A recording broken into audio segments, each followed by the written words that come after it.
देख रहे हैं हिंदी माइक। मैं हूं आपके साथ पल्लवी त्रिपाठी। चीन के बाद भारत दुनिया में दूसरी सबसे बड़ी आबादी वाला देश है।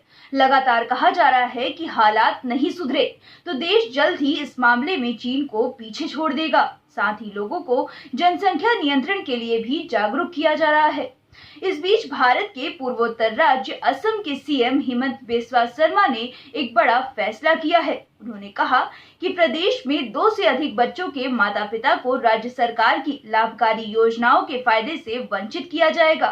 सीएम ने कहा कि राज्य में पॉपुलेशन पॉलिसी लागू हो चुकी है, इसलिए चाहे राज्य की कर्ज माफी योजना हो या फिर अन्य लाभकारी योजनाओं का फायदा नए जनसंख्या नियमों के हिसाब से ही दिया जाएगा।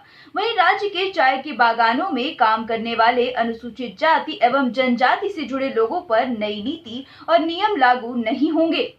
सीएम ने ये भी कहा कि असम सरकार चरणबद्ध तरीके से 2 बच्चों की नीति को लागू करेगी।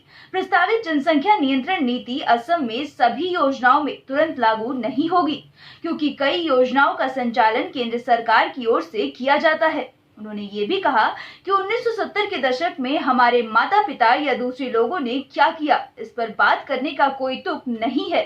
विपक्ष तो ऐसी अजीबोगरीब चीजें कह रहा है और हमें 70 के दशक में ले जा रहा है।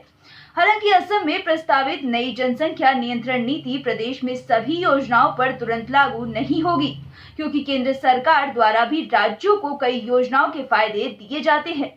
इस कड़ी में सीएम ने कहा कि कुछ ऐसी योजनाएं हैं जिनके लिए हम 2 बच्चों की नीति नहीं लागू कर सकते, जैसे कि प्रधानमंत्री आवास योजना के तहत घर देना या केंद्र सरकार की योजनाओं के तहत स्कूल और कॉलेजों में मुफ्त दाखिला देना। इन योजनाओं पर असर नहीं पड़ेगा।